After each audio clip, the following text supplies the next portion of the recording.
A war can change direction before the public even knows a battlefield exists. Not because a tank division crossed a border, not because a carrier group appeared on the horizon, but because 12 people moved quietly through a place no one was watching, found the one pressure point that mattered, and turned a giant conflict by touching something small. That is the strange power of special operations. The unit is small. The effect can be enormous. And in modern war, the team may not only carry rifles, radios, and medical kits. It may also carry drones, encrypted data, language tools, cyber access, satellite links, and the ability to connect a local human network to a global military machine. This is Battletech Declassified. Modern Warfare Explained.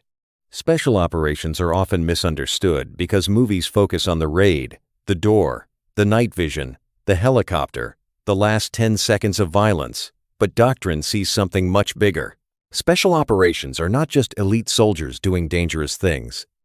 They are small teams designed to create strategic effects in places where normal military power is too loud, too slow, too visible, or too politically expensive. Think of conventional forces as a hammer. Special operations are more like a locksmith, a sensor, a translator, and sometimes a scalpel. The hammer breaks the wall. The small team finds the hidden door. And sometimes, finding that door matters more than breaking the wall. To understand special operations, start with a simple idea. Size is not the same as influence. A massive army can hold territory, move fuel, build airfields, and defeat another army in open battle. But a small team can do something different. It can understand a village, train a partner unit, map a smuggling route, identify a weapons network, rescue a hostage, quietly watch a missile site, or help turn local resistance into a strategic problem for an occupier. It operates where the map has names, but the reality is made of people, loyalties, fear, money, terrain, and time. That is why special operations doctrine is built around missions, not around one stereotype. Direct action is only one slice. There is special reconnaissance, which means collecting important information in sensitive places. There is foreign internal defense, which means helping another country defend itself. There is unconventional warfare, which means working through resistance forces against a stronger power. There are military information support operations, civil affairs, counterterrorism, hostage rescue, countering weapons of mass destruction, and security force assistance. In plain language, special operations are a toolbox for the gray zone between peace and open war. And here is the twist. The most important tool in that box is still not the drone, the rifle, or the aircraft. It is judgment under pressure. The first soft truth says humans are more important than hardware. That sounds almost old-fashioned in an age of AI, drones, satellites, and autonomous systems. But it is not nostalgia. It is physics for organizations. Hardware gives speed, reach, and precision. Humans decide what matters. A drone can show movement behind a building. A human has to ask whether that movement is a threat, a civilian, a decoy, a partner force, or a trap designed to trigger the wrong response. In special operations, that difference can be the mission. Imagine giving the best racing car in the world to someone who cannot read the road. The engine is powerful, the tires are perfect, and the dashboard glows like a spaceship. But if the driver cannot feel the corner, cannot judge the rain, and cannot stay calm when another car cuts across the line, the machine becomes a liability. Special operations technology works the same way. The small team uses sensors, communications, data, and mobility to gain advantage. But the advantage only becomes real when people know how to interpret the environment.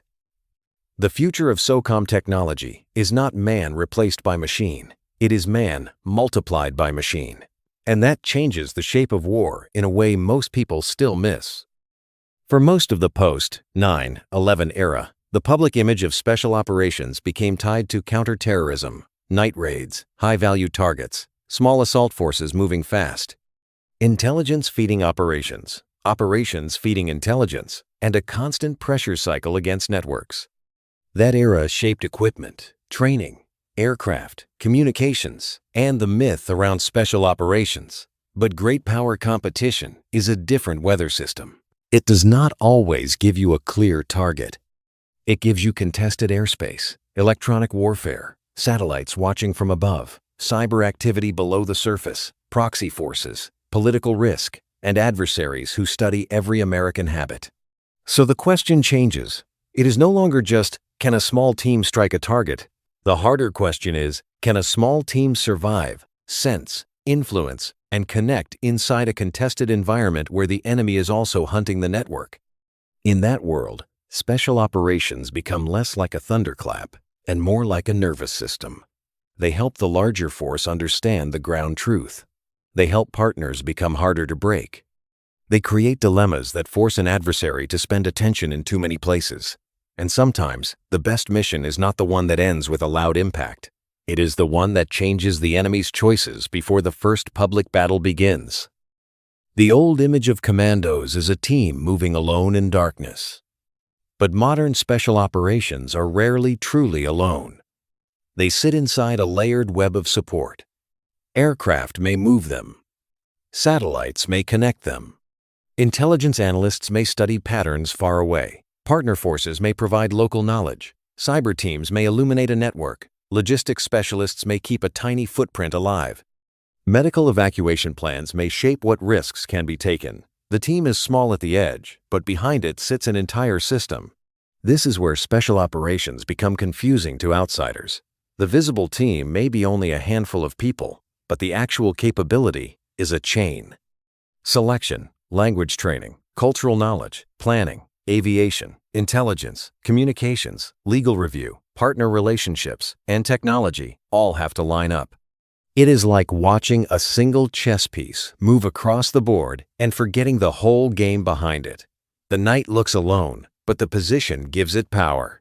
In the same way, a special operations team can influence a war because it connects human access to strategic machinery. The team can see what satellites miss, hear what sensors cannot translate, and act where large formations would create too much noise. Special reconnaissance may be the most underrated part of the story. It is not as dramatic as a raid. It does not always produce an explosion, but it can decide whether an entire campaign is blind or informed. Special reconnaissance means collecting or verifying information in places where normal collection is limited, risky, or politically sensitive. In simple terms, it is the difference between looking at a city from space and having someone understand what the city actually feels like at street level.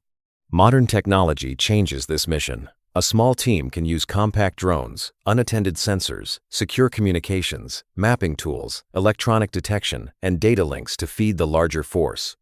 But the key is not just seeing more. Everyone is drowning in data now. The key is knowing what is real, what is useful, and what is deception. A camera can record a convoy.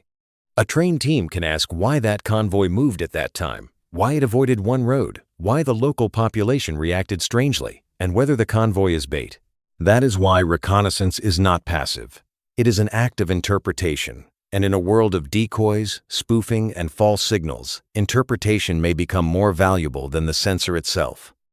Direct action is the mission everyone thinks they understand. Short duration, precise, high risk. A target is seized, captured, destroyed, exploited, recovered, or damaged. But direct action is not just violence with better training. At the strategic level, it is a timing problem. The target has to matter. The intelligence has to be fresh.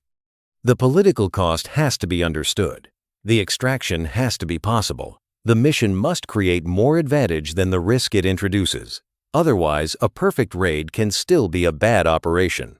Think of it like surgery. A surgeon does not cut because cutting is impressive. The surgeon cuts because the diagnosis says the incision solves something that medicine alone cannot solve. Special operations direct action works the same way. The raid is only the visible incision. The diagnosis is intelligence. The anesthesia is deception and timing. The hospital is the support network. The recovery is what happens after. Modern technology can make the incision cleaner. Better sensors can reduce uncertainty. Better aircraft can improve access. Better communications can compress decision time. But technology cannot answer the hardest question by itself. Should this mission happen at all? That question belongs to strategy. Unconventional warfare is where special operations become almost invisible to the public. The basic idea is working through resistance forces or underground networks to pressure a stronger opponent. This is not new. History is full of resistance movements, sabotage networks, partisans, and shadow logistics. But modern unconventional warfare enters a new domain because resistance now lives in both physical and digital space. A population can resist with information, phones, encrypted messages, drones, open-source intelligence, financial networks, and small distributed actions that are hard to crush all at once. For a small team, the challenge is not to become the hero of someone else's war. The challenge is to enable, advise, connect, and strengthen local capacity without misunderstanding the human terrain. That phrase, human terrain, simply means the people map. Who trusts whom? Who fears whom? Who controls food, roads, rumors, police, fuel, and money? A satellite cannot fully read that map. A drone cannot fully read it either. The wrong partner can poison a mission.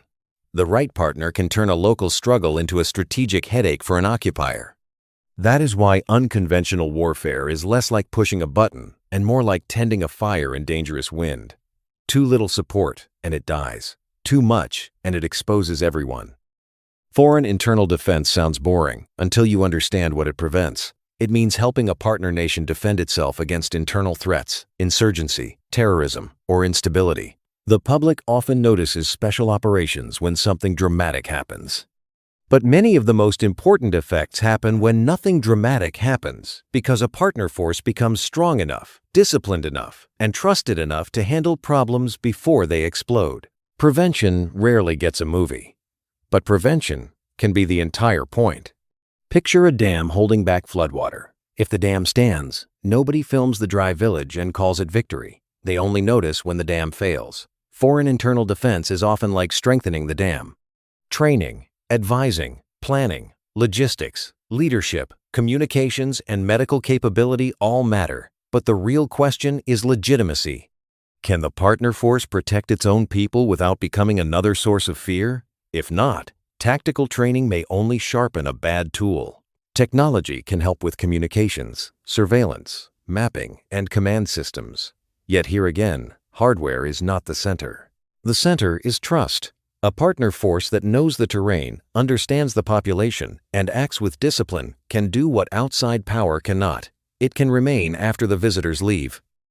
Modern special operations also live inside the information environment. That does not simply mean propaganda. It means narratives, rumors, fear, trust, legitimacy, and perception. In war, people do not only respond to bullets, they respond to what they believe is happening, what they think will happen next, and who they believe can protect them. Military information support operations aim to influence relevant audiences in support of objectives. That sounds abstract, but it is as real as fuel. Armies move on logistics. Populations move on belief. Technology makes this domain faster and more dangerous. A false video can spread before a commander knows it exists. A rumor can cause a checkpoint to collapse.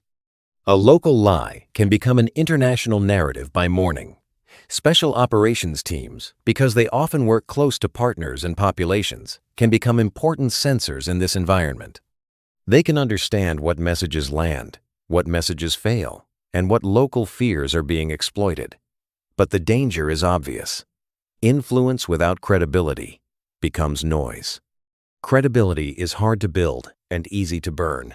In the new domain, the small team does not only ask, "Where is the enemy?" It also asks, "What does the population believe? Who shaped that belief? And what happens if that belief changes tonight?" The technology stack of a modern special operations team is built around one promise: make a small team act bigger without making it too visible. That is a delicate balance. Add too much equipment and the team becomes slow. Add too many signals and the team becomes detectable. Add too much dependence on networks and the enemy can attack the connection instead of the people. So the future is not simply more gear. It is smarter gear, lighter gear, quieter gear, and gear that still works when the perfect network disappears. Small drones are a good example. They can extend the team's eyes beyond the next ridge or building. But drones also create signatures. They can be jammed, tracked, spoofed, or shot down. Artificial intelligence can help sort images, translate speech, predict patterns, and speed up planning. But AI can also be wrong with confidence, like a student who guesses loudly. Secure communications can connect the team to the larger force, but every transmission is a possible clue. The special operations technology problem is therefore not, can we give the team more power? The real problem is, can we give the team power without turning it into a lighthouse in the dark? Mobility is another hidden layer. Special operations are not useful if they cannot reach the place where the problem lives. That is why aviation, boats, ground mobility, undersea delivery, and resupply matter so much. The public notices the operator. The doctrine remembers the platform that got them there, the crew that flew through bad weather, the maintainer who kept the aircraft ready, the planner who found the route, and the logistics chain that made the mission possible.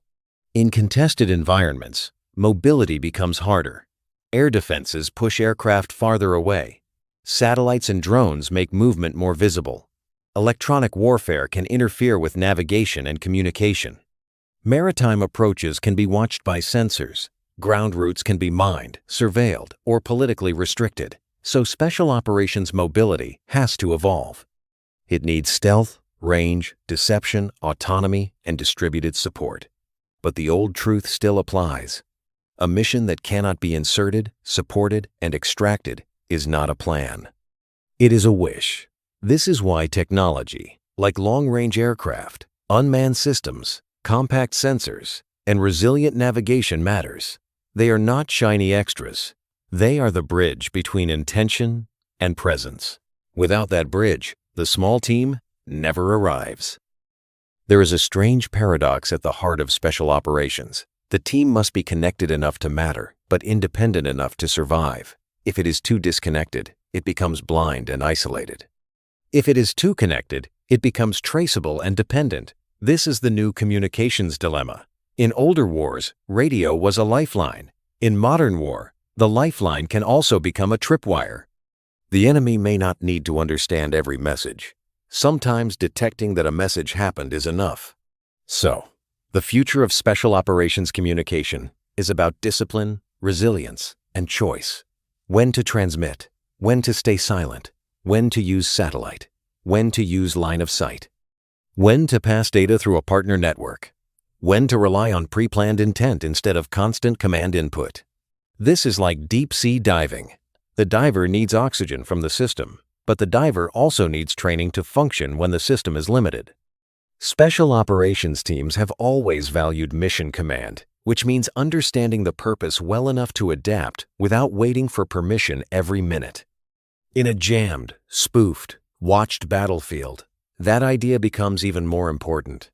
The team that understands intent can keep moving when the network becomes thin. Artificial intelligence enters special operations as both a tool and a temptation. The tool is obvious. AI can help process language, analyze imagery, summarize intelligence, detect patterns, plan routes, manage logistics, and reduce the time between sensing and deciding.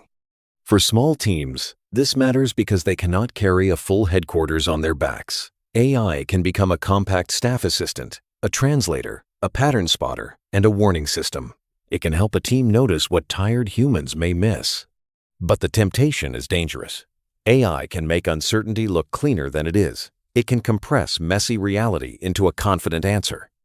In special operations, that is risky because local reality is often full of exceptions. A pattern might be true in one valley and false in the next. A phrase might mean one thing in one tribe and another thing across the river. A behavior that looks hostile from data may be normal under local custom.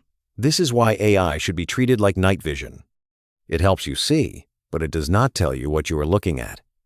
The human still has to judge, and in special operations, bad judgment can turn a tactical advantage into strategic damage. The cyber domain gives special operations a new kind of access. Not access through a door, road, or landing zone, but access through networks, devices, data, and identity. Modern adversaries use phones, radios, apps, financial systems, surveillance cameras, drones, and cloud services. Every network can reveal behavior. Every device can become a clue. But cyber is not magic. It is not a glowing keyboard that wins wars alone. It is another way to understand, disrupt, protect, and influence the environment. For special operations, the powerful idea is convergence. A physical team may confirm what a cyber team suspects. A cyber signal may point to a location. A local partner may explain why that location matters. A drone may observe movement. An information team may understand how the event will be perceived. The result is not one domain replacing another. It is domains stacking on top of each other. Like layers of glass, each one shows part of the picture. Alone, each layer can distort. Together, they can reveal shape. This is the new domain of special operations, where the small team is not just a shooter or scout. It is a connector between physical reality, digital signals, human networks, and strategic decision-making. Countering weapons of mass destruction is one of the darkest missions in the special operations portfolio. The phrase is heavy because the stakes are not a single battlefield. The stakes can be cities, regions, allies, and political shockwaves. The mission is to help prevent, detect, disrupt, or respond to the spread or use of dangerous materials, expertise, technologies, and delivery systems. In simple terms, it is about stopping the worst tools from reaching the worst hands. This mission shows why special operations cannot be reduced to action scenes. Sometimes the mission is intelligence. Sometimes it is partner capacity. Sometimes it is securing material. Sometimes it is finding a scientist, tracking a smuggling route, or helping another government close a gap before a crisis becomes visible. Technology matters here because the threat can hide in containers, labs, financial networks, supply chains, and dual-use equipment. Dual use means something can be used for civilian purposes or dangerous military purposes. That ambiguity is the nightmare. A machine part may be innocent. A chemical order may be legal. A shipment may look routine until someone understands the pattern. Small teams, supported by scientists, intelligence, and partners, can help turn fragments into warning. And warning is often the only victory the public never sees. Hostage rescue sits at the edge of human pressure. It combines intelligence, speed, negotiation context, medical risk, legal authority, precision, and moral weight. The public sees the rescue moment, but the true story begins much earlier. Where is the hostage? Who controls the site? What is the captor's motive? How reliable is the source? What happens if the team is wrong by one building? What happens if the captors move early? What happens if the mission succeeds tactically but creates a wider crisis politically? Technology can help. Signals intelligence, imagery, drones, biometric tools, mapping, acoustic sensors, and real-time communications can reduce uncertainty. But uncertainty never disappears. That is why hostage rescue is one of the clearest examples of human beings remaining central. Someone must decide when enough is known.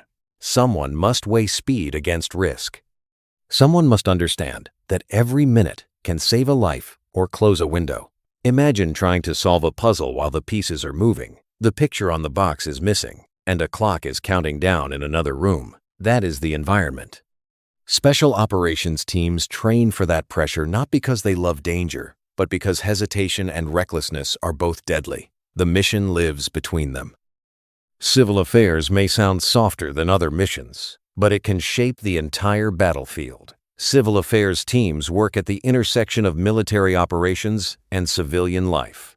Roads, hospitals, water, local leaders, displaced people, schools, electricity, food, and governance all affect whether a military action creates stability or chaos. If a force wins a fight but breaks the civilian system around it, the enemy may return through the cracks. Think of a city as a body. The military battle may be a wound, but civil systems are the blood flow, nerves, lungs, and immune system. Damage them badly enough, and the body cannot recover. Special operations often happen in fragile environments, where one destroyed bridge or one rumor can shift local opinion. Civil affairs helps commanders understand those consequences. Technology can map infrastructure, track displacement, and identify urgent needs, but the mission still depends on human contact. Who is trusted? Which leader actually has influence? Which service failure will cause anger tomorrow? Which repair will show the population that order is returning? In modern conflict, legitimacy is a battlefield. Civil affairs is one way special operations understands that battlefield before it collapses under everyone's feet. The biggest mistake is thinking special operations can be mass-produced. They cannot. Doctrine says this clearly through the SOF truths. Quality is better than quantity. Special operations forces cannot be created after emergencies occur. That sounds obvious, but every crisis tempts leaders to ask for more elite capability instantly. More teams, more missions, more presence, more speed. But the pipeline is slow for a reason. Selection, training, language, culture, judgment, team cohesion, and experience take time. You cannot microwave trust. This matters even more in the technology age. Buying drones is fast. Building operators who know when a drone helps and when it exposes, the team is slow. Buying AI tools is fast. Building leaders who question the output under stress is slow. Buying radios is fast. Building disciplined communication habits is slow. The human layer remains the bottleneck and the advantage. A small team changes wars not because it is made of superheroes, but because it is made of people selected and trained to think under impossible pressure as a unit. Like a watch with tiny gears, the power comes from precision. Add random parts quickly, and the watch does not become stronger. It stops keeping time. So what is the new domain for special operations? It is not just land, sea, air, cyber, or space. It is the seam between them. The seam is where a drone feed meets a local rumor, where a satellite image meets a partner's warning, where a cyber clue meets a physical safe house, where a public narrative meets a private fear, where a small team's judgment meets a commander's decision. Conventional forces dominate through mass, firepower, logistics, and scale. Special operations influence through access, precision, relationships, timing, and ambiguity. That is why the small team still matters in the age of machines. Not because machines are weak. Machines are becoming stronger every year. The small team matters because war remains a human contest hiding inside a technological storm. Someone still has to understand the village, the partner, the silence before an attack, the strange route, the false pattern, the nervous leader, the rumor that spreads too fast, and the moment when a quiet action can prevent a loud war. Special operations are not magic. They are not a substitute for strategy. They are a way of applying strategy through small, skilled, connected teams at the point where a giant system needs human touch. And if the next war is decided by who senses first, understands fastest, and acts with the least wasted motion, then the smallest teams may once again change the largest battles. The most important thing to understand about special operations is that they rarely win alone. They are not designed to replace armies, air forces, navies, diplomats, intelligence agencies, or partner governments. They are designed to make those larger systems smarter, faster, and more precise. A small team can open a door, but someone else may need to move through it. A small team can identify a network, but another part of government may need to freeze money, arrest facilitators, expose propaganda, or pressure a state sponsor. This is where the myth breaks. Special operations are not lone wolves. They are connectors. They connect local reality to national power. They connect human trust to intelligence. They connect a tiny observation in one valley to a strategic decision thousands of miles away. Picture a giant machine with thousands of parts. Most of the machine is powerful, but it is not close enough to feel where the friction is. The small team works like fingertips. It touches the surface. It senses heat, pressure, texture, and movement. Then it tells the rest of the machine where to apply force. That is why special operations must work with the joint force. A team may identify a missile battery, but air power may need to strike it. A team may train a partner unit, but logistics must keep that unit supplied. A team may help understand local politics, but diplomats must shape the broader relationship. The team changes wars because it is small enough to enter delicate spaces, but connected enough to influence enormous systems. Without connection, it is only isolated bravery. With connection, it becomes strategic leverage. In the next era, special operations will face a harder problem than distance. They will face visibility. The modern battlefield is watched from above, below, beside, and inside. Satellites see patterns. Drones see movement. Electronic sensors hear transmissions. Social media reveals presence. Commercial data can expose habits. Cameras are everywhere. Phones are tracking devices with screens. Even local rumors can move faster than military reporting. The old idea of disappearing into empty terrain is becoming harder. There is less empty terrain now.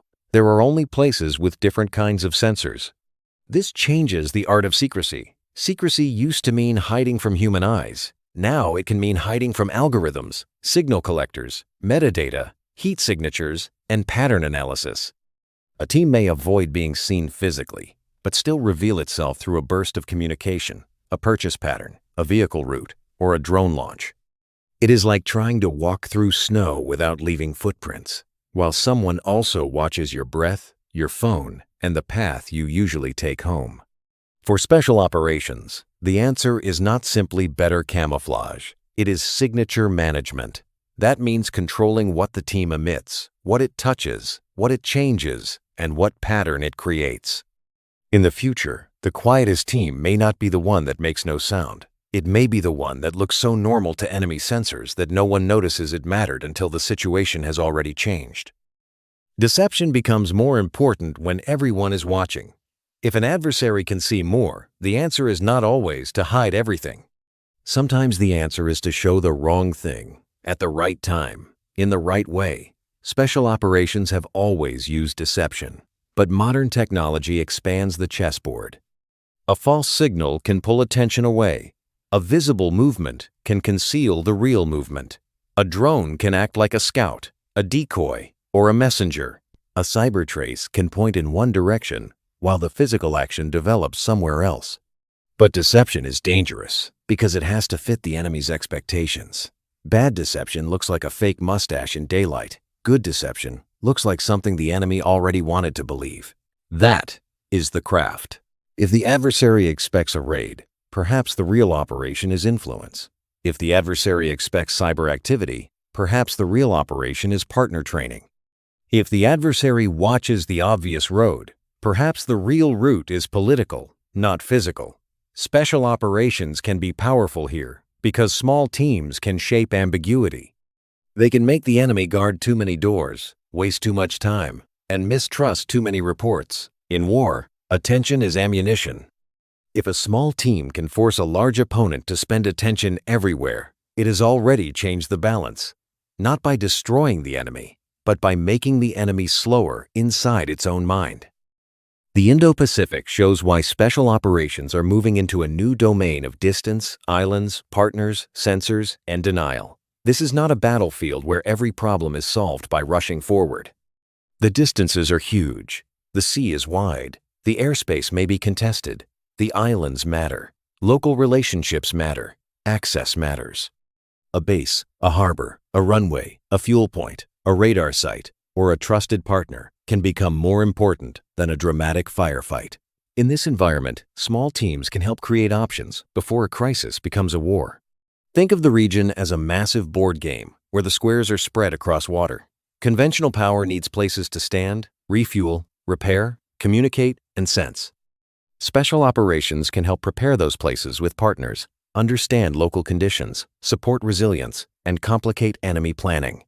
But this does not mean turning every island into an action movie. It means building networks, human networks, sensor networks, logistics networks, communication networks. If a crisis comes, the side that already understands the terrain, the politics, the harbors, the airstrips, and the local trust lines will move faster. The side that starts learning on day one of the crisis will already be late. Special operations are useful because they can live in the preparation phase, the quiet phase, the phase where wars are often shaped before the public knows they are possible. Special operations in Europe carry a different lesson. The war in Ukraine reminded the world that small teams, resistance networks, drones, intelligence sharing, and local will can create enormous friction against a larger force. It also showed something uncomfortable. Modern war is brutally transparent. Drones watch trenches. Phones reveal positions. Artillery punishes mistakes. Electronic warfare hunts signals. The small team is not automatically safe because it is small. In some cases, being small only means being harder to replace. The lesson is not that every special operations mission now becomes Ukraine. It does not. Every theater is different. But Ukraine does show how resistance, information, drones, and distributed action can make occupation expensive. It shows how a motivated population can turn local knowledge into battlefield advantage. It also shows how fast tactics evolve when both sides are learning every week. A drone technique that works in March may fail by June. A signal habit that seems safe may become deadly after the enemy adapts. For special operations, this means doctrine must breathe. The team cannot be married to one method. It must learn faster than the adversary. The future operator may need to be part soldier, part teacher, part technician, part analyst, and part field experimenter. Not because war is becoming less human, but because the human must now adapt through machines at the speed of combat. Undersea and maritime special operations deserve more attention because the sea hides a different kind of vulnerability. Underwater cables carry global data. Ports move fuel, food, weapons, and commerce. Harbors concentrate ships. Coastal terrain creates access points and choke points. Islands become sensors. Ships depend on logistics. The ocean looks empty from above, but strategically it is full of nervous system pathways. A small action in the maritime domain can echo across trade, communication, and military mobility. This does not mean every undersea mission is sabotage. Often the mission may be reconnaissance, security cooperation, infrastructure protection, route assessment, or helping partners understand their own coastal vulnerabilities. But the strategic logic is clear. If modern economies and militaries depend on undersea and maritime infrastructure, then small teams that can understand, protect, or threaten those systems become important. The challenge is technical and unforgiving. Saltwater damages equipment. Navigation is hard. Communications are limited. Rescue is complex. Weather changes everything. Undersea missions are like operating inside a dark room that is also moving, crushing, and trying to erase your map. Technology can help with unmanned underwater vehicles, sensors, navigation aids, and better communications. But again, hardware does not remove the human problem. Someone must decide what matters under the water before the surface world feels the shock. Logistics is the part of special operations that almost nobody romanticizes, but it quietly decides what is possible. A small team may need batteries, water, ammunition, fuel, medical supplies, replacement drones, secure devices, cold weather gear, local currency, spare parts, and extraction plans. The more remote the mission, the more logistics become strategy. A team without resupply is not elite for long. It is just isolated. The future makes this harder because contested logistics will not only affect large armies, it will affect small teams too. If aircraft cannot safely enter an area, how does the team resupply? If satellites are jammed, how does it navigate? If commercial movement is watched, how does it blend? If drones are used for delivery, how are they protected from detection? Logistics becomes a puzzle of small signatures and reliable timing. Imagine trying to keep a campfire alive in a storm without letting anyone see the smoke. That is the feel of special operations logistics in denied environments. New technology may help with autonomous resupply, precision airdrop, compact power systems, water generation, lighter batteries, and additive manufacturing for small parts. But the principle is ancient. The best operator still needs food, energy, medicine, and a way out.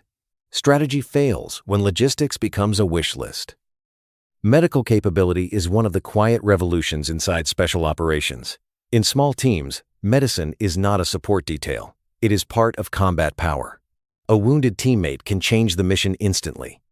A partner casualty can shape local trust. A civilian casualty can alter the political environment.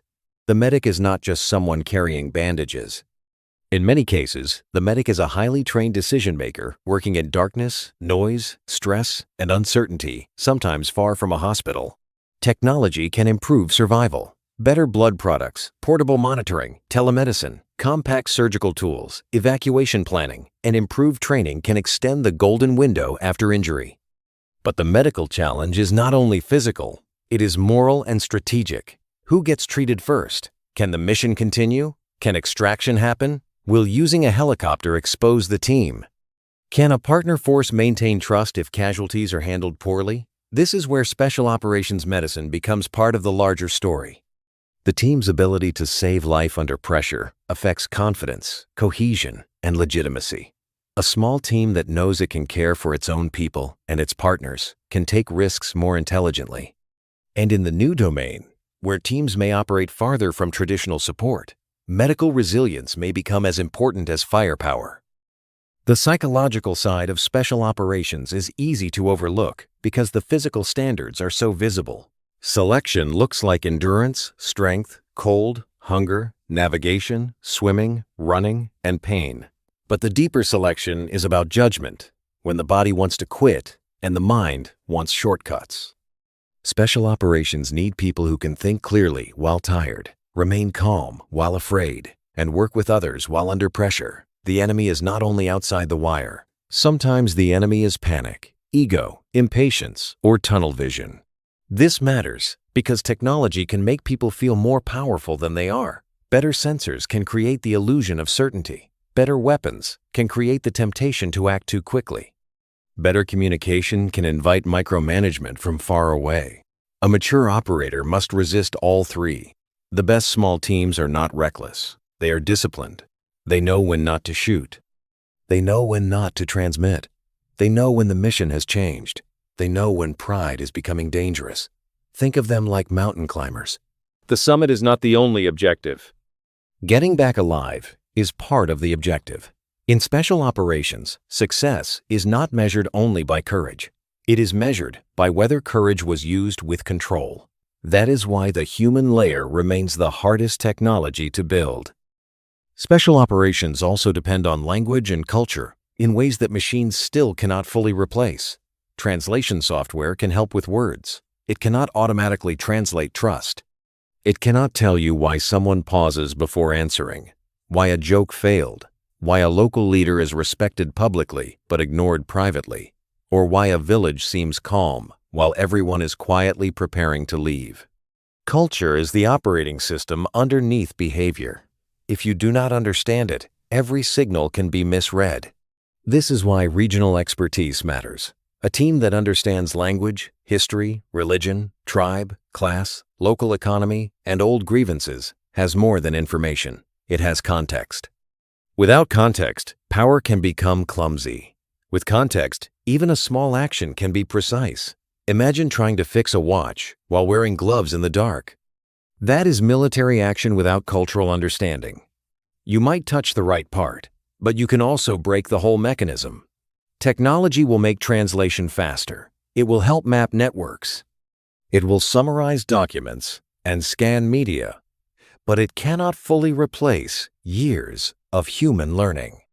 The most powerful special operations technology may be a person who can sit in a room, listen carefully, notice what is not being said, and leave with a better map of reality than any sensor could provide. The legal and ethical dimension is not a side note.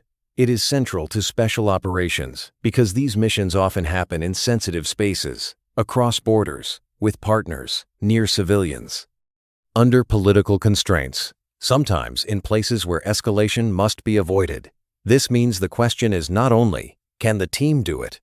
It is, should the team do it? Under what authority? With what evidence? And with what consequence? This is where mature special operations differ from fantasy. Real power is bounded by law, policy, oversight, alliance politics, and strategic risk. A mission that looks tactically brilliant can still be strategically foolish if it damages legitimacy, violates trust, or escalates a crisis at the wrong moment. The small team carries national reputation on its shoulders. That is a heavy load. Technology makes this even more serious because decisions can happen faster. AI can shorten planning cycles. Drones can put eyes on targets quickly. Cyber tools can reach across borders silently. But faster reach requires stronger judgment. The danger is not only missing the target. The danger is hitting the wrong problem. In the new domain, ethical discipline is not weakness. It is navigation. Without it, the team may move quickly, but in the wrong direction. Special operations are often described as high risk, but risk comes in layers. There is tactical risk, the immediate danger to the team. There is operational risk, the chance the mission fails or exposes a larger plan. There is strategic risk, the chance the mission changes politics, alliances, escalation, or public perception. The hard part is that these risks do not always move together. A mission can be tactically safe and strategically dangerous, or tactically risky and strategically necessary. This is why special operations planning is so intense. It is not because planners enjoy complexity. It is because every assumption becomes a possible failure point. Weather, timing, fuel, communications, local behavior, enemy reaction, partner reliability, medical evacuation, civilian presence, political exposure. The enemy gets a vote, and reality gets a louder one. Technology helps model risk, but it can also hide it behind clean screens. A map can look calm. A timeline can look perfect. A briefing can sound confident. Then one locked gate, one wrong coordinate, one nervous guard, or one unexpected child in the street can change everything. Special operations planning is the art of respecting friction before friction arrives. The best teams do not assume the plan will survive. They build plans that can bend without breaking. The future small team may look different from the old picture. It may include operators, intelligence specialists, cyber support, drone experts, language experts, medics, communications specialists, and partner force liaisons. Some of that support may be physically present. Some may be remote. Some may come through software. The team at the edge may still be small, but its reach may include a cloud of expertise that can appear when needed and disappear when silence is required. This is a powerful idea, but it also creates dependency. If the team expects constant expert support, what happens when the link fails? If the drone specialist is remote, what happens when the enemy jams the connection? If the AI assistant summarizes local reports, what happens when the data is poisoned? If the team relies on digital maps, what happens when GPS is degraded? The future team must therefore be both modern and primitive. It must use advanced tools, but still know how to navigate, communicate, decide, and survive when tools fail. That is the paradox. The more advanced the battlefield becomes, the more valuable basic competence becomes. A team that can only fight when the network is perfect is not elite. It is fragile. The strongest team uses technology like a climbing rope, not like a wheelchair. Special operations should not be asked to solve every problem. This is one of the most important limits. Because small teams can move quietly and produce dramatic effects, leaders may be tempted to use them as a shortcut around diplomacy, a shortcut around strategy, a shortcut around the slow work of building partner capacity, a shortcut around public debate. But special operations are not magic dust. They amplify strategy. They do not replace it. If the strategy is clear, special operations can be incredibly effective. They can identify, enable, disrupt, rescue, train, influence, and connect. If the strategy is confused, special operations may only create motion without progress. That is like sending a brilliant mechanic to tune an engine that is not attached to a car. The skill is real, but the system has no direction. The future of SOCOM doctrine and technology must therefore stay grounded in purpose. What political outcome is being served? What larger campaign does the mission support? What happens after the raid, after the training, after the reconnaissance, after the influence operation? The end of a mission is not the same as the end of a problem. Special operations are most powerful when they are part of a patient design, not when they are used as a dramatic substitute for one. So the real story of special operations is not that small teams win wars by themselves. They do not. The real story is more interesting. Small teams change wars by finding the point where a giant conflict is vulnerable to precise human action. Sometimes that point is a person. Sometimes it is a road, a sensor, a partner force, a rumor, a weapons network, a hostage location, a smuggling route, a hidden antenna, a corrupt police unit, a frightened village, or a decision maker who believes he is safe. Special operations live near those pressure points. In the new domain, their power will come from the blend, human judgment and machine speed, local trust and global reach, silent presence and strategic connection, cultural understanding and technical sensing, physical access and digital insight. The team will be small, but the network behind it will be vast. And that is the final paradox. The future of special operations may depend on advanced technology, but its core will remain deeply human. Wars are not changed by hardware alone. They are changed by people who know where to stand, when to speak, when to stay silent, when to act, and when one small move can bend the direction of something much larger. That is why the smallest teams can still change the largest wars. Not because they are bigger than the battlefield, but because they understand where the battlefield is weakest.